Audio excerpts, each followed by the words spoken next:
Hello, everybody, and welcome back to another episode of Adam Bergman's Moneymakers, where we talk everything personal finance as it relates to your own personal journey of financial growth and financial independence for not only yourself, but your family.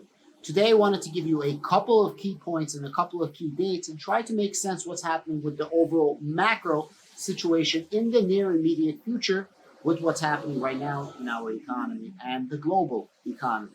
The first date that I want you to remember is March 3rd, and more importantly, March 4th. This is going to be the FOMC meeting of May. FOMC stands for Federal Open Markets Committee, and that's headed by Jerome Powell. This is headed by the Federal Reserve. This is a meeting by the Federal Reserve, and they basically talk about interest rates and tapering, whether to raise interest rates, lower interest rates, stay steady with interest rates, and tapering, which means reducing the assets on the Federal Reserve's balance sheet. We always knew that it was going to be 25 basis points, 25 basis points, 25 basis points. Well, now we're probably going to see 50 basis points in this meeting. So now there's an understanding that there was going to be 150 basis points rate hike by the end of the year or towards the end of the year. But now people are saying that there's more of a hawkish outlook and that we might actually have a 75 basis points rate hike. If we get a 75-point rate hike, I believe that the stock market is going to drop a lot, significantly, because I don't think that it's 100% baked in. I don't think the price is there. However, the stock market is doing absolutely terrible. I made a video, I believe, on Friday where I said that this is the worst start to the stock market ever. Let me repeat what I just said. Ever. Worse than coronavirus, worse than recession of 2008. Ever. So we're getting absolutely beat up. But absolutely beat up to me means if you have money on the sidelines, really good opportunity to maybe start considering buying in. Of course, I can't tell you to buy or sell because I'm not a financial advisor. I'm just an entertainer and educator at best. And the only thing I can do is collect some data, give it to you, and you guys do whatever you want with it. Just sometimes people don't have all the time in the world to look for data. And hey, that's my job, right? The second date that I wanted to give you is May 6th. May 6th is going to be the unemployment report. And the unemployment report actually has a lot to do with what's going to happen with inflation or raising or reducing the interest rate. Because although you want to raise the interest rates to curb the inflation in the United States, if there's really bad unemployment, what's going to happen is a bigger chance of a recession. I truly believe we're in a recession now. For anybody that doesn't know, it's 1 and 2 quarters simultaneously of negative GDP growth, gross domestic product, which is basically the measure that we grow, the measure of the United States economy and the growth of the United States economy. So we already had one negative quarter, first quarter. Now we're in the second quarter, which we're going to get results in the third quarter. So it's possible we're already in a recession. Whatever. May 6th, we're going to get the unemployment report. If the unemployment is not bad and it's good, that means that we probably will have another aggressive rate hike in the future. If unemployment comes where it's supposed to be, that means that we're going to get as expected, rate hike. But if unemployment comes down, we're probably going to stay steady at that 25 basis points, and we're not going to get too hawkish. We're going to get dovish. Hawkish means aggressive. Dovish means unaggressive or less aggressive. May 9th. For all my Eastern European blocs, for all my ex-Soviets, for all my Russian-speaking people, May 9th, that is Victory Day. That is the day that Russia claims victory in World War II. Now, this is a debated date, and every country is different, but this is the date in Russia, and it is widely understood in all of Eastern Europe. I'm sure Russia is going to say something like, we are winning this war. We are defeating Ukraine. We are giving it to them 100%. We had victory against the Germans. We will have victory against the Ukrainian Nazis now. Now, I'm not saying the Ukrainians are Nazis. I'm just saying what I could see Russia say. So don't get mad at me. But anybody from Russia understands what I'm saying, or anybody from Russian-speaking society understands what I'm saying right now. Putin's definitely going to say, you know, we're winning this thing, and it's going to be a great victory for the Russian people. We're saving the Russian people. Now, there are places in southern Ukraine that are under Russian control. And although I can't 100% confirm this, I'm just reading the news. I did speak to a couple of people. I was actually at a Ukrainian party yesterday with like Ukrainians, and I also spoke to a couple of people, and a couple of people said, yeah, they're hearing the same thing. that there are some cities in the south that's controlled by Russia, and they're literally making people use the Russian ruble as currency. Anybody that's getting married is getting a Russian Federation marriage certificate, not a Ukrainian marriage certificate. They're reopening up all the schools. They're only speaking Russian in that area, and they're doing a lot of propaganda and a lot of education for the children, but it's all like Russian type of education, not Ukrainian type of education. So they literally are saying, this is Russian land, that's it. We're not giving it back. This is now part of Russia.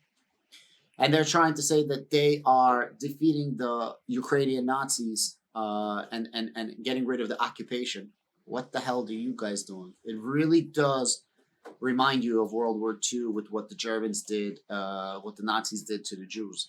Honestly, I heard stories of people have to wear armbands, and it's absolutely insane what's happening right now. So definitely watch out for May 9th. Why? Uncertainty, more doubt, closer to World War III. I'm not saying we are going to have a World War III. I'm just saying that markets don't like uncertainty, and when it has to do specifically right now with finance, this is not something that you want to see. Ukraine says that it's knocked down 2 Navy vessels from Russia. Russia is cutting off gas to a lot of countries. Russia is forcing people to pay in rubles, or they're cutting them off. Russian ruble was like $1, but 120 Russian rubles, and now it's around 70 something. So actually, it did stabilize the Russian economy. That they're saying that enemies of Russia must pay in rubles. And in response, the European Union is saying that they're going to ban more things from Russia, more sanctions, and it's just like, it's just escalating. Where this thing ends, nobody knows. I know that America is pledging more money to Ukraine. I think the number is now $40 billion. I believe that the number that they spent in Afghanistan per year is $50 billion, so 1/4 or 1.5 quarters, something like that. They spent more money in Ukraine than they spent an entire year in Afghanistan. I'm not saying it's right, I'm not saying it's wrong, I'm just giving you the numbers. And more spending that's happening, what do you think that happens? More money printing. Even though it's not hitting our economy, it's more money printing because the money that they're getting is in American fiat.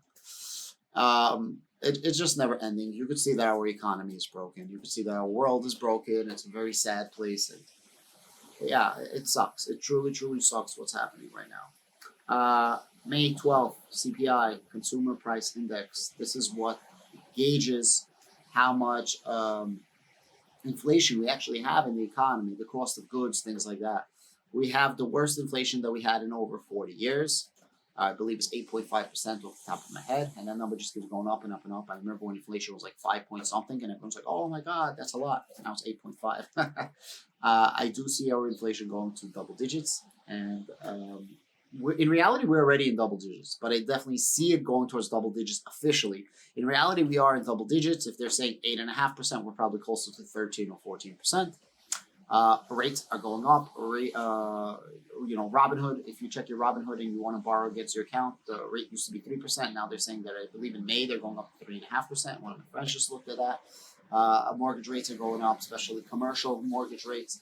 And if anybody's been listening to my channel and you locked up lines of credit, you got in at a really good price. If you refinanced your homes or took out HELOCs, you got in at a very good price. I did give you guys a warning around 3 months ago to definitely take advantage of the rates while the rates were still low. Some people listened, some people didn't listen, some people could not care less.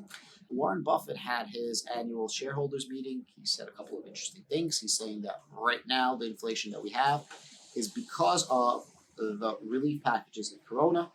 I say this all the time. What happened is all the money that was intended to actually give relief to people used on stupid shit. And now that people need money, they have no money. By spending all that money on stupid shit, they raised the price of everything as there was bottlenecking, and it shrunk the supply, which then increased the price of everything. And this is what we have right now, post-Corona. It's funny, like, nothing is free. There are no handouts that's free. You got to pay for everything one way or the other. And this is just us paying for the Corona, The government doesn't just give anything. The government likes to take, but giving is a no-no. So whatever they're giving, they're now taking back due to inflation.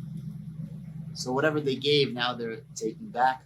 One way or the other, you get poorer while the richer get rich. Now, Warren Buffett did have some choice words to say about Bitcoin. He said that Bitcoin has no intrinsic value and that if it was even $25 a Bitcoin, he would not buy it. I don't agree with him, obviously, and I think he misunderstands the asset class. He doesn't believe it's an asset class. He goes on to call it rat poison, blah, blah, blah, blah, blah, blah. But you know what? The world is changing, ever evolving, and the financial institutions are getting into cryptocurrency more and more. That's not a debate. That's true. Matter of fact, I might actually put this video on both my channels because it does relate to cryptocurrency as well. Guys, thank you so much for watching. I greatly appreciate it. Please give me the likes, please give me the shares, and please give me subscribe. This channel is doing really, really well. I really appreciate everybody. I think we're up to like 436 subscribers. That's amazing for any brand new YouTube channel. And I couldn't do it without you guys. Have a great day. Easy trading.